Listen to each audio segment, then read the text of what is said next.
It's everything I dreamed of. I want to tell my dad that I love him. I still don't know what just happened. I'm just so grateful for the opportunity to play this game. A legacy is not what you give people, it's what you put inside people, but also what they put inside of me. Hey everyone, welcome to Beyond the Locker Room with Maria Prekachis here. We've taped these on Wednesday with T-Bone here, and it's 6:30 in the morning. Trevor's like, let's do it at 7:30. I'm like, my time or yours? But anyway, Trev, good to see you. Let's jump right into it with T-Bone Steak. Sorry to get you up so early, but you did say anytime. I did say anytime, and I always say it's the hardest I've ever worked at the NFR, but this year really is. But everyone does it, so you can't complain. We're blessed to be here. We're having a ball, and I'm doing all these behind-the-scenes stories for NFR 360. You can find them on the official NFR Experience page on Facebook. Anyway, there's my little plug. But no, it's going great. Haven't been fishing here, obviously, working with Cowboys. But another great week. I want to start with what we were just talking about before we started recording. 3 passes is all it took for New England to beat Buffalo. Buffalo's a good team this year. They really are. I like the interview after the game with the coach, and he kind of was like, do you really want to glorify Belichick's win? Or like both teams played pretty terrible on a whole. And I believe the wind was up to like 40 miles an hour. Did you see that kick at the beginning of the game? Oh, yeah. So the guy, go ahead. Yeah, the guy in warmups kicked it.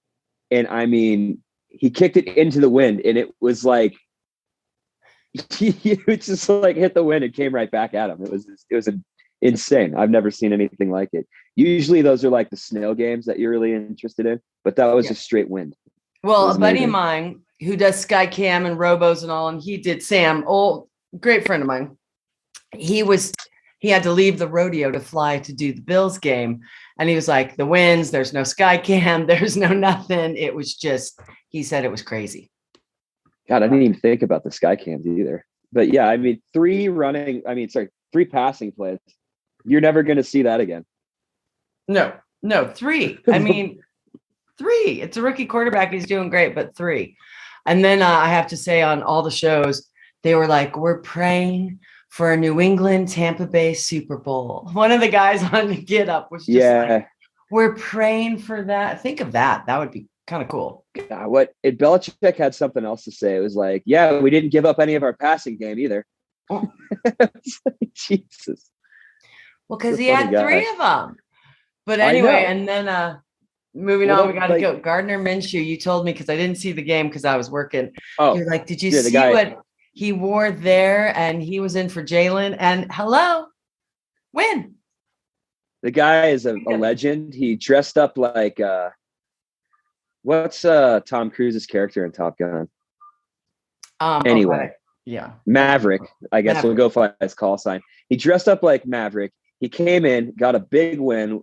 Jalen didn't play, obviously. He was like 20 for 25. At one point, he was like 15 for 15 with 2 touchdowns. And he came up with a big win. And at the interview at the end, they asked him, he's like, what's up with your outfitter? He's like, oh, I take everything seriously. I never mess around. I mean, the guy's just a class act. He's hilarious. He had nothing but praise for Jalen Hurts. And it was a great win. And I'm very happy about it. And then he had a really big moment with his dad after the game where he was hugging his dad. Kind of like, I kind of shed a tear on that one. It was just kind of cool to see. Yeah, I watched I'm very that. Happy for him. He was like punching him, happy punching. But how do you, Jalen, of course, is going to be the starting quarterback, but how great that now you have such a great backup that you knew you had, but I just want to go back to what, our general manager said. We're a quarterback factory. Okay. Let's not forget those awesome words that he'll never live down. But yeah, it was just cool to see a guy with energy like that get the win and not take away from the locker room. There's a lot of fans that are like, oh, there's a quarterback controversy. It's like, no, the guy said that Jalen's the number 1, and Jalen, they drive each other for great competition.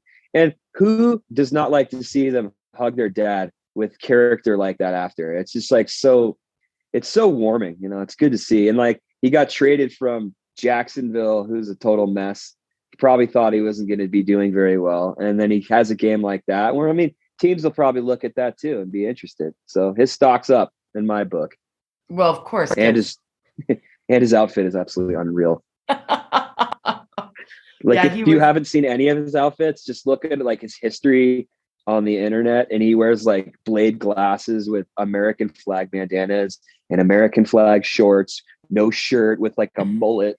And the mustache, the 80s called, they want it back, but he's great. And I have to say, by the way, today I sat down with Tom Drougas, who's from Sun Valley, Idaho. He's a realtor there. He got drafted in the first round. He talks about Oregon and then the teams he played in. He played on the Ravens, but they were not the Baltimore Ravens. I mean, sorry, he played with the Colts. I'm all mixed up. It's still 6:30. Anyway, stay tuned for that. Baltimore, were they the Baltimore Colts then? Is that? No, I think they were. Oh God, I'm so embarrassed. Baltimore. They were, I think, the Baltimore Colts. Yeah. Anyway, he played for Miami too, and he has a great story back then without social media and all of that, and the war was going on. So you got to stay tuned for that. But back to you after cool. Gardner Minshew mania, San Francisco, big choke. Oh my God. They did what the Eagles did a couple weeks ago. Like, they had 3 wins in a row. All they got to do is take the next step to like solidify a playoff run. And they just couldn't do it. They just threw up a big dud. And I will tell you what, like, Seattle and San Francisco, that division, they just really slug it out every game. Like, it went down to the last play. And like, I was watching Russell Wilson. I'm like, just please score. Just please score for Maria. Please score. And then they stop him and fumble. And then they go all the way down. I was like, oh my God. But it was a really good game. Lots of people are saying that they want to have Trey Lance, the backup quarterback, in for San Francisco, so they see what they need and they can just get rid of Jimmy G, which is unfortunate. But like, if you have a quarterback that's good like Trey Lance, and you can use him on a rookie contract, why not go out there and get other pieces to the puzzle? So I know. And where's Russell going to go? He won. Not a great season. They're saying it's New Orleans now and Philadelphia. Yeah. Why? Yeah, I could go. New Orleans is a cool place. I like New Orleans. But if they go Philly, what's going to happen to now their 2 great quarterbacks? I want Gardner Minshew. He'll be gone. Probably keep Jalen Hurts. Who knows? You probably have to trade him in like 2 of your first round picks. And yeah, it's interesting. We'll see. There are a lot of talks obviously going on already, but yeah, Seattle went. And then, I was so emotional. You said you cried with the hug with Gardner's dad. Detroit got their first win, and the guy in the locker room there. Yeah. I mean, the guys in the locker room were just, it was like they won the Super Bowl. Yeah. I think that coach, he's a really good coach. And I think he identifies with the players a lot. Like he cried after a loss earlier this season when they lost in the final seconds of the field goal. And I think after this game, they dedicated that win to the school that had the shooting, which I thought was really cool too. Yeah. And I think it just goes to show that it's bigger than a sport when stuff like this happens, you know? Well, and I think sorry, go ahead. No, it's funny because I did 2 stories with the Cowboys here, the actual rodeo Cowboys, giving back, one to a pediatric children's foundation. I'll even put the links below. And another with an autism foundation. And it was, I was in tears because I was just like, and then these guys, and, just to give them a shout out to the horrible shooting in school and all that these NFL players do. They make a lot of money. They have, a lot more downtime in the off season. But even during the season, they make it work, and they all have foundations, and it is amazing to, the give back that they all have. Yeah. I think it's super important that they did that. They give back, and they let fans know that it's more than just a game, and that they have lives, and they care about stuff. It's not just about just football or, whatever. It's more than a game. It's about life. It's about giving back, and it's about helping out, about community. And like, if you're an impact player, you make impact statements, you make impact plays, and you also make impact, statements in your community. And I think that's super important. And it's very good to see. I'm going to reiterate that. Very important to see these guys get back. And I think that, And I'll be crying at the commercials all the time.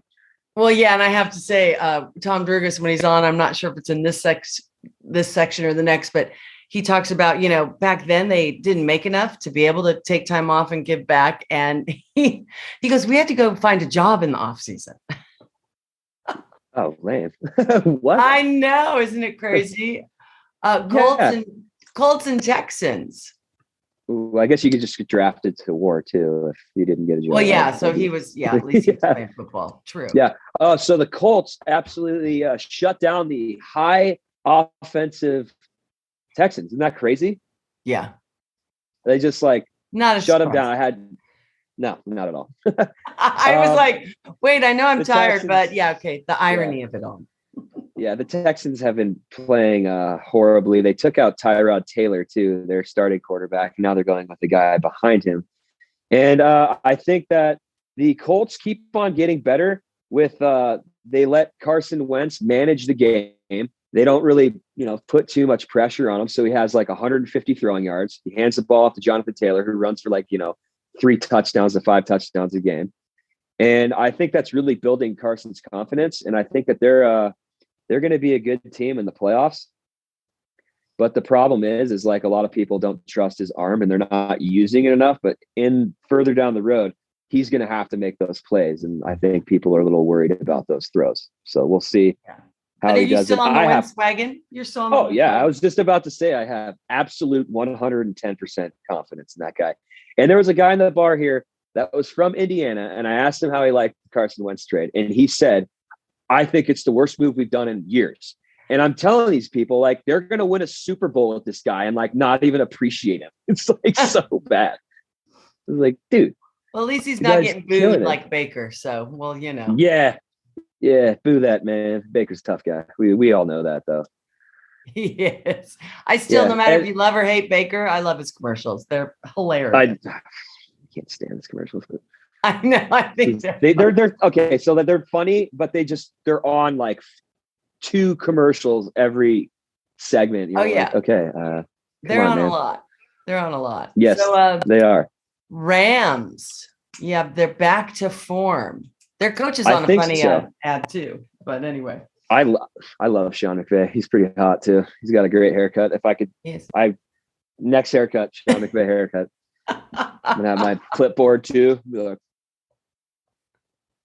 You can be in a Campbell's Chunky Soup ad. That's what it is. Exactly. The problem with the Rams, they look good, but they're playing Jacksonville, and they have this really the Rams have a superpower of beating crappy teams when they need to turn that superpower into beating good teams.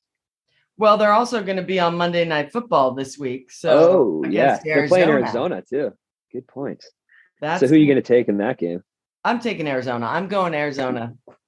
Although I would love to see, all the guys on ESPN, I would love to see New England and Tampa Bay, but I'm kind of on the Arizona bandwagon. My boyfriend's son is a big fan. So, and we're still going to get Carson Palmer on the show.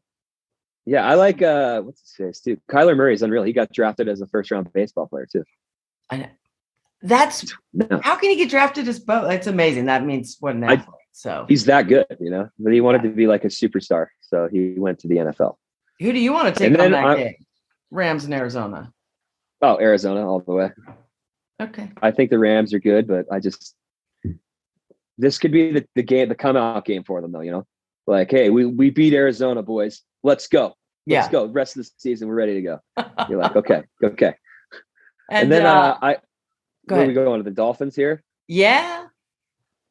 They're hot. They're Tua they've been saying they wanted to trade him for Deshaun Watson all year. And it's just he's no, I don't want to go to Texas. Keep me, please. Yeah, he was on a few interviews this week on all the sports shows because I will admit I had to watch all highlights since I'm working in Vegas. But he was just he goes, I love this team. Let's make it work. I think I'm just impressed that their defense playing so well. Yeah. And I think that teams take them for granted. They're no, it's the Dolphins. They suck. No, they don't. Your team does. It's just have you ever been to Miami? Great place too. I've only I went to their stadium. It's so awesome. I watched the University of Miami game there. And then University of Miami introduced their new coach, and they gave him a jersey that was like the size of a kid's jersey. Did you see that clip? It was hilarious. No, was like, I did not see that. It was like a kid's jersey. It was hilarious. Oh, that's funny. But no, go Dolphins. They're, I mean, obviously they're not going to win the Super Bowl this year, but Tua's happy and that's good. And he's doing well. And then like a quick one with the Dolphins, Jacksonville. With their loss against the Rams, that puts them one step closer to having the number 1 pick overall. That's about all I have for them. Yeah, that's about enough said with it says they stink too. They stink too. I wrote next to it. I know. I see that. They stink. I love Trevor's notes. They are hot. They stink. I'm going right to, I was just watching this morning, Jerry Jones. So it's Washington at Dallas this week. Dallas at Washington, I should say. And Jerry Jones is like, we got to, he was talking kind of round and round. And then he was like, we have to make some adjustments, but minor adjustments, minor. And then Dax has thrown 3 touchdowns and 3 interceptions, but they have played 3 games in 12 days. I feel like off a bye week. It's going to be a good game. I feel like the Cowboys get no style points this week for a win. They didn't look that good. Like, I just don't know what the problem is. And I think that the Washington football team, they're looking pretty good too. I don't think that they'll beat Dallas twice or win the division or anything. That's a far reach, but I don't think that I guess they got a couple guys on COVID too. They're getting DeMarcus Lawrence back on the D line. So they should be looking better, but it's like, they're not looking better. This like happens every year with the Cowboys. They do great in the beginning. They beat the teams they're supposed to beat. They crush the Eagles always first game. And then they kind of like decide to go to La La Land or something like that. And then they drop a couple games and I don't know. Everyone was talking Cowboys to the Super Bowl at the beginning. They look so sloppy. But yeah, Jerry like Jones you're always in the NFC East. Yeah. The NFC East is so bad too. I was gonna say it's the worst one, the NFC East. I know. So you guys crush the division that sucks. It's like you guys, it's not good, But yes, they need to pull it together.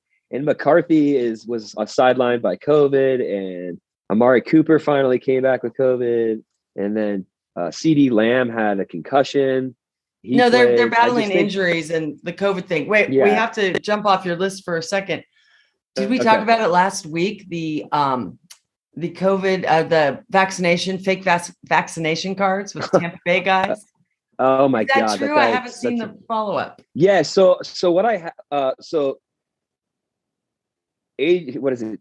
Antonio Brown. Yeah, Antonio. Quite a character. Had a couple run-ins the last couple of years. We don't need to get into it, but from what I've heard is that he didn't pay his private chef. And so his private chef was really upset about it, not getting paid, obviously, because that's rude. So he leaked to the press that he heard Antonio Brown talking about getting a fake vaccination card. Boom. What do you know? My phone fell over, and then he has a fake vaccination card. It's like, dude, what are you doing? Yeah. And then they're like, he completely disrespected Tom Brady and Bruce Arians. I'm like, oh my God, this is so not good for him. It's like they let you back in to football to be with Tom Brady, and then you just go and spit in Tom Brady's face. Well, Bruce Arians was like, he has one more chance. This was before this. And now they're like, and again, he has one more chance. Yeah, he has one more chance. And then he gets in an argument with like some crazy person, or he's the crazy person. I don't even know like what to believe. It's like, what are you doing, man? Yeah, one more chance.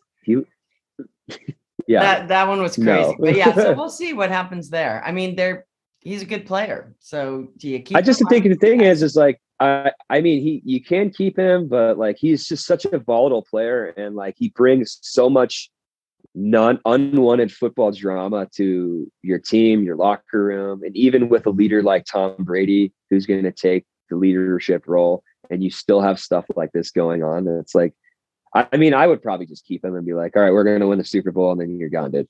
Yeah, I would too, but just to win. Yes, but anyway, exactly. Chiefs playing good. Chiefs are playing. Yeah. The Chiefs silenced the Broncos. I know. The Broncos got the ball first to set the tone. And what they do, they went 3 and out and then got scored on. That's how you set the tone. It's like, ouch. I mean, and they were only 1 game. They were 1 game back in the division on the Chiefs too. The Chiefs are really strung together like wins. They look good. I mean, it's still in all these different divisions, so many teams, 500 or, have 6 wins or going for the wild card and going for the playoffs, depending on what division you are. So it's still, as I keep saying, a bonkers season this week. Not too many big surprises, but do you think, let's go to Pittsburgh. Do you think Big Ben, they won over Baltimore? And let's talk about Big Ben and then what's wrong with Lamar. I like that Big Ben. I thought he probably should have retired like a couple years ago, but I think he's just so tough and he loves Pittsburgh and he'll never go to another team. So it's his farewell tour. I think that's super cool. I loved Tomlin's interview after the game. He called the Ravens predictable. It was pretty funny. He said all they do is go off of analytics, so that they're pretty predictable. I was like, ouch. And on top of that, Lamar's not playing very well. He's been sick, and he threw 4 interceptions last couple weeks, and 1 game. And I think the injury bug on their team is so bad too. If you've looked at they just lost another cornerback for the season. I think his knee. It's just attrition is really. They're just getting beat up. And I don't know why beginning of the season, Ravens are in, and now it's who knows. I just think they've lost too many pieces to the puzzle, and now they're trying to use Lamar as like when he's unpredictable, that's when he's at his best, but now he's kind of predictable. So now it's like they know what he's doing, It's like, what do you do when your best player is predictable? You're like, oh, great. Like, what do we do? Yeah, when he wins after throwing a bunch of interceptions. Yes, like 4 interceptions in a game is not a good thing. Yeah, so he's predictable to win with 4 interceptions, which is not great because you can't win all the time with 4 interceptions. No, he's got a 2-0 record when he throws 3+ interceptions in a game, though. I know. We talked about that. That's so crazy. We talked about that last week. Yeah. So Tampa Bay. I'm on the Brady bandwagon. Yeah. We'll look at Gronk. He hooked up with Gronk twice this weekend. That tiny little 6'6", 260-pound man. Gronk is at his best right about now. That's what all the chit chat is. He cracked his ribs, and I think, I'll tell you what, like, it sucks to crack your ribs, but like taking 4 weeks off in the middle of the season to come, or like 6 weeks, I can't remember how long he took off, but they're still winning, and he's, coming back with fire, and he's going to be good. And I think that being healthy later in the season is way more important than having more touchdowns. Like if you have your health with your best players, that's, and it's such a crapshoot with injuries too. Like we were just talking about Baltimore, like they lost 2 of their starters in preseason in the same day within 15 minutes. It's like, ouch. Well, and they're saying Gronk, it was his first year back. How do you come out of retirement, even if it's 1 year or 5 year? 5's a little, I'm making that up, but it's like, how do you come out of retirement? He was a little green still last year. I mean, when you don't play and practice and all of that. So, but now he's getting, he's healthy, and I love him. I love Brady to Gronk. Yeah, me too. They're hilarious. Their commercials are hilarious too. That one, that T-Mobile one. Yes. Just take it easy. Don't just go to Miami and play golf. I'm coming to Florida with you, except for it was Tampa Bay. Sorry. That's such a great commercial. But, and then the Bengals this weekend really threw up a dud too. The Chargers just rolled them the first quarter, 24 straight points. And then Bengals come back 22 straight points. And then Chargers just rolled them again. And they scored like 12 straight points. It was, I don't know. The Joe Burrows is up and down, and I don't know what's going on with the Bungles. I like to say that. The Bungles, that's a good one. Yeah. Joe forces 2 bad throws in the red zone, and then they're out of it. And I think that Justin Herbert is like so good. It's just, Like he's just like second year and he just crushing. Yeah, No I like sophomore him. slump for that guy. Yeah, he's got a good like haircut him a lot. before. I like him. I like you a lot. What else is on your list? We've jumped around a bit, and I have to thank Trevor because he watches all the games. And the last 2 weeks, I haven't been able to watch hardly at all, but keep up. And it's coming into the home stretch for the season and the playoffs. Yeah, and there's a lot riding on a lot of games. I think that the big one that stuck out was like the Bills are going downhill and the Patriots are going uphill. It's like, can they still win the AFC, the Bills? Because it's been the Patriots division for the last since Tom Brady. And then he left and the Bills emerged for a year, won the division. They're like, it's this guy's division forever. Josh Allen's the man. And now it's like, I don't know about that. I mean, you got a rookie quarterback playing. It's just insane. Like the coaching. I just don't even know how to explain it. It's like you're playing your chess coach.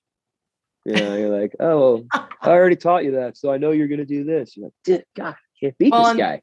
The Bills are at Tampa Bay, so it's going to be nicer weather than up in Buffalo, and I just don't see them winning that game. If they do, I think that'll be a really, really good step for the Buffalo's confidence and the overall lookout for that team, because they did not look too good or too happy about losing to the Patriots. I mean, like they ran did you see the guy walk out on the interview? Yes, I did see that. The defensive guy. He's like, hey, were you embarrassed about how your rush defense work? He's like, what? Like, see ya. He just like walked out. I was like, I know. I was like, don't go into an interview. I mean, coming from media, that's what I do. Don't go into an interview if you're going to be cranky and leave. I mean, I know they have to go in, but like leave an open-ended question. Be like, were you guys a little embarrassed about the way you guys played the run today? Yeah. Yes, we were. Hey, you should be embarrassed about the way you played. Or, it's like, ouch, man. I thought that was pretty rude. It was rude. Did we make the pick when we talked about Dallas earlier? Dallas at Washington? I think Washington's going to get it. They're on a roll, even though Dallas came off my week. I'm going with Washington, just because. I'm going to go with Dallas. I'm going with Dallas. I was here. I did not go to the Vegas game, but Vegas is at Kansas City. That's a good look for you. That's going to be – I think that Kansas City will probably take that game. Any other? We haven't talked about Aaron Rodgers. Greeny on Get Up was saying Tom Brady is the GOAT, but Aaron Rodgers is the BOAT, the best of all time. There's a new one for you. Yeah. Well, I got Jordan Love's on COVID protocol, and then they're having a little issue with his toe. So hopefully everything will be okay. I think it will, though. That's all I'm saying about that. Anything else before I wrap it up? You got to go to work there at Grumpy's, and I got to go to work here in Vegas. Just have fun and be responsible, and I'll catch you next week. I'm so responsible. And thanks to my man for my beautiful flowers. Thank you, John. And Sid here says hi, Mrs. Trevor. This is my fish. This is Gary the fish. Gary the fish, Sid the sloth. Yep. All right, Gary we'll stay tuned, everyone. Oh, I love it. All right, Maria. Thank you. Tom Drougas coming up right now. You don't want to miss it. Welcome, everyone. I am with Tom Drougas, a family friend, of course, and a Greek man. How much Greek are you, by the way? 3/4. 3/4. I always thought it was half. My apologies. All right. Well, we got 3/4 and a full, so we're looking good. So I talked to my brother in the first episode, and it's all about Greeks playing football. Did you have the entourage of all the Greek aunts and moms and grandmas like on the sideline with you when you played? Mostly just my mom and dad. Yeah. Yeah. Here's a funny story. My sister's husband, George, played high school football, and his mom is Greek from Greece. And she used to run up and down the sidelines, I think in like a dress and shoes, like a typical. Yeah, my mom didn't do that. My mom didn't either. I wouldn't have let her come. I know. Not funny. Right. So when did you start playing football? I guess elementary school, just basically, recess kind of football. And, the one thing that's interesting, my friends ended up, a number of friends ended up playing Pop Warner football. I was not eligible to play Pop Warner because I was too big. What's Pop Warner? Pop Warner was a kind of a, I don't know, some kind of a club football where you could play full pads tackle football as a little kid. So this, I didn't get to do it until high school. I guess I just played school flag football. And so my friends got to put on the pads and I couldn't because I was too big. And so, but once I got to be a freshman in high school, then I was off and running. Oh, that's so funny. Well, I was talking to Mark Rippon a few weeks back, and he said, playing in junior high, all the kids are so many different, heights and weights that it would be good to, kind of level out the playing field. So they did with you and just didn't let you play. Yeah, you were too much. You're too big. You're too much of a liability out there. Yeah. That's so funny. So you just started playing.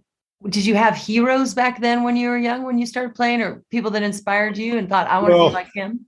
Yeah, kind of it. My dad had played college football at University of Oregon when he was a freshman. And then he and a number of his friends all, took a gap, so to speak, I guess, and went to the war.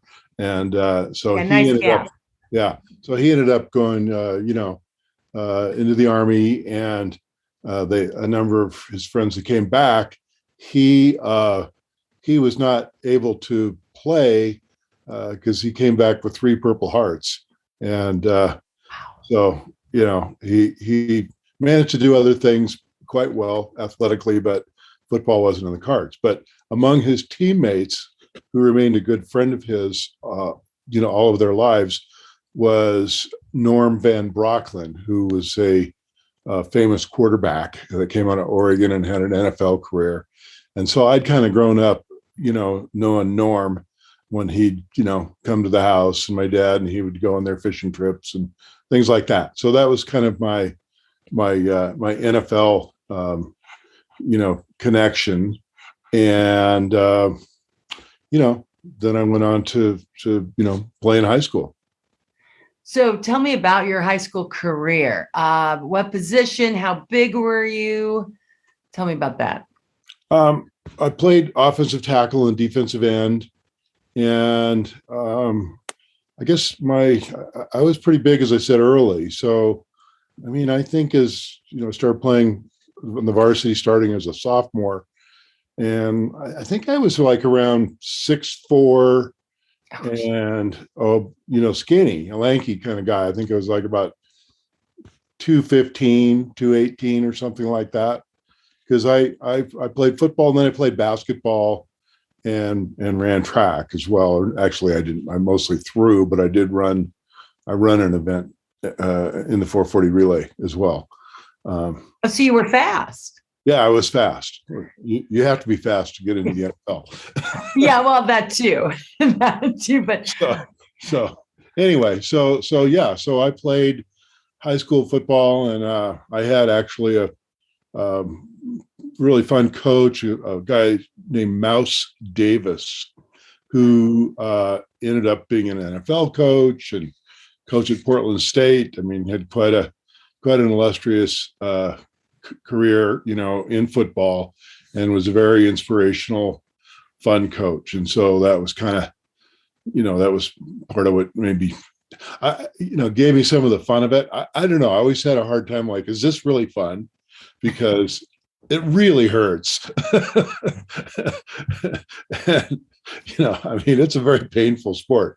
But, there's something about it that is, it's compelling. I think the team sport aspect, and the highs that you get when you succeed as a team, when it all clicks, it's pretty cool. What high school did you go to, and did you win any state or city championship? Sunset High School is where I went to, which is in a suburb of Portland, Oregon. And no, we didn't win state in football. I guess we were second in state in basketball.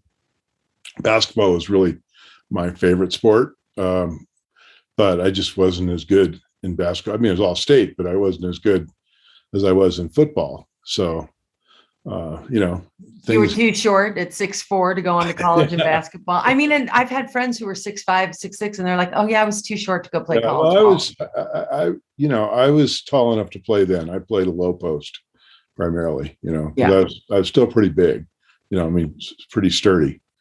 So, I played in the pivot down there.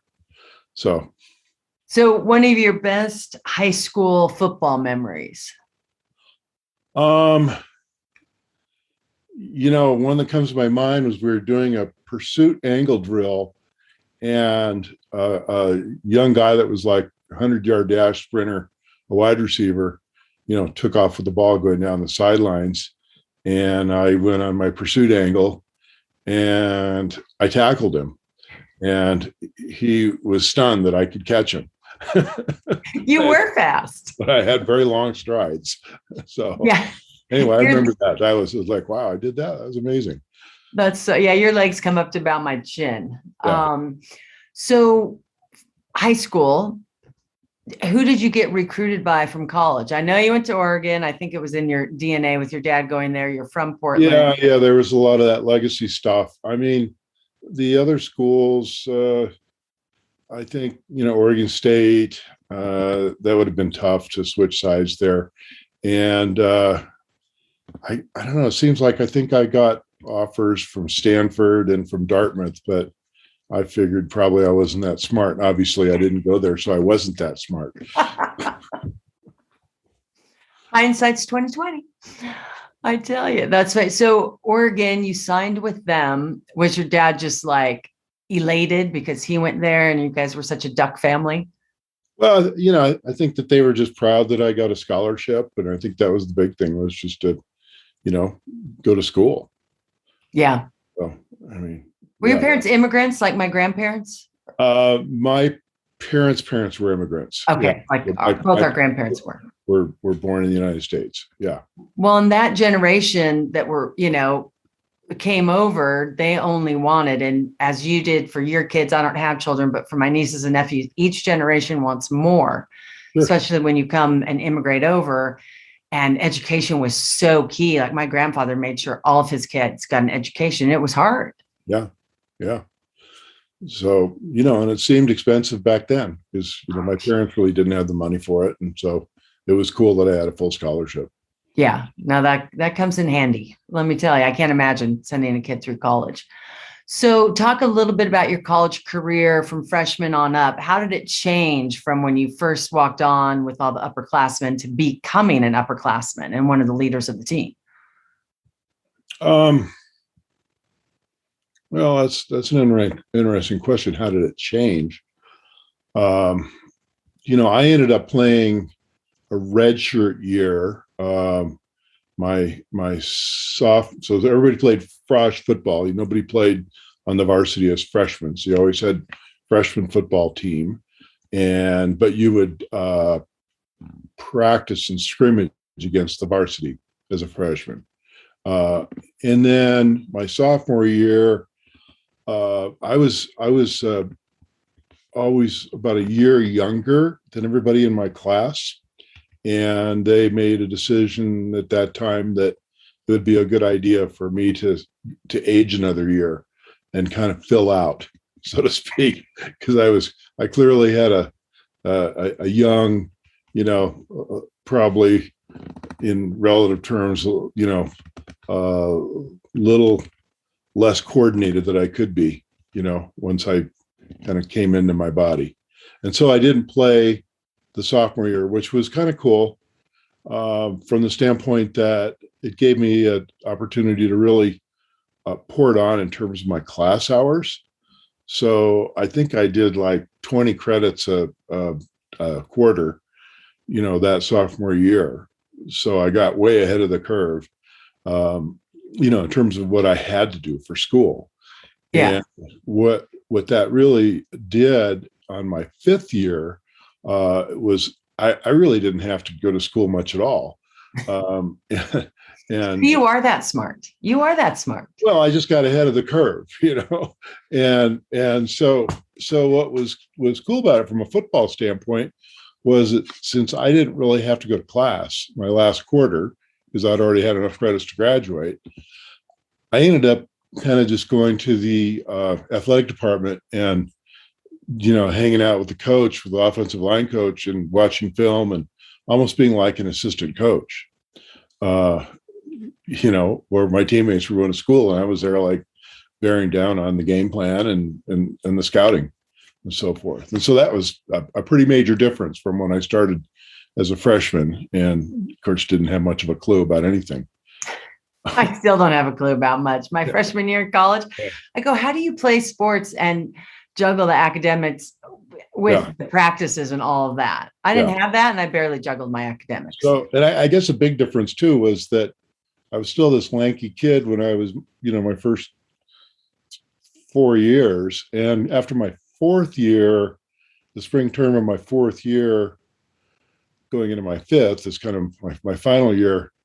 At that point, I started getting the notice from the scouts, the pro scouts, that they were looking at me. And, my coaches said, well, you ought to beef up a little bit for your senior year, and because you're getting some looks, and so I went on a massive, kind of weightlifting and eating program. I ended up, stopping by some smorgasbord restaurant where you could, for $5 eat all you could eat.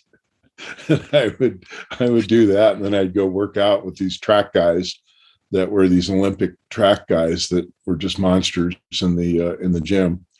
And I gained about, I think I went from 235 to 255 between this, spring training and my last season. So that was a big difference of, going into that last season with, at that time being 6'4", 255 was a pretty big player in college football. And it also gave me quite a bit of strength, all that strength training. And so it was, just in terms of being a player, it took me to a different level as far as, being able to be dominating.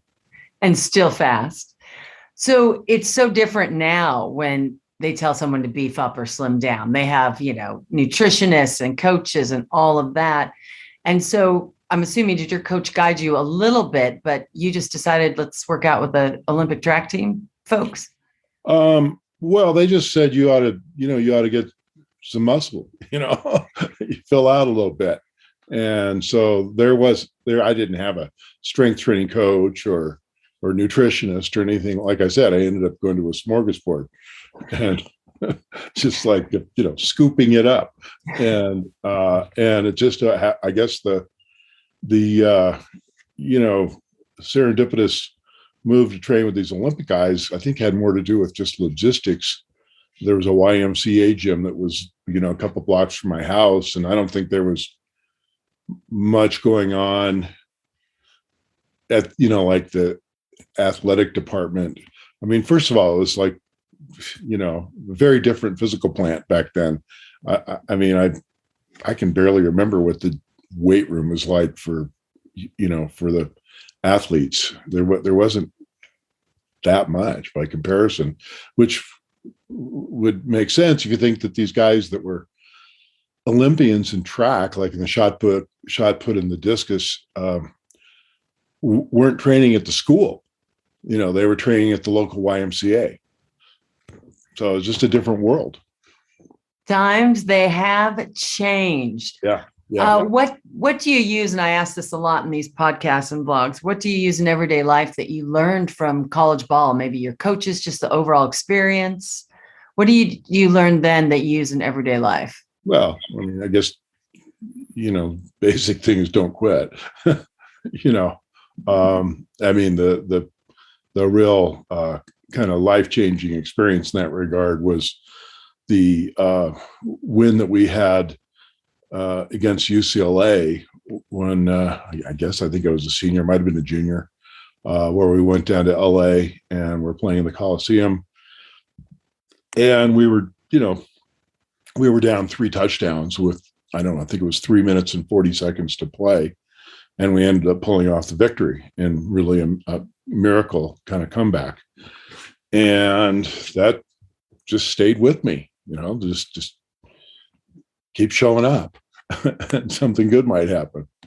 Well, yeah. And your teammates from college, are you still close to a few of those guys? Yeah, very few. I mean, I'd go back and, go to some, I've gone to games. I went to the Oregon-Utah game, 2 weeks ago. It was painful. But now and then I would go back to Eugene for different games. It wasn't something that I did regularly because just logistics were, difficult from here.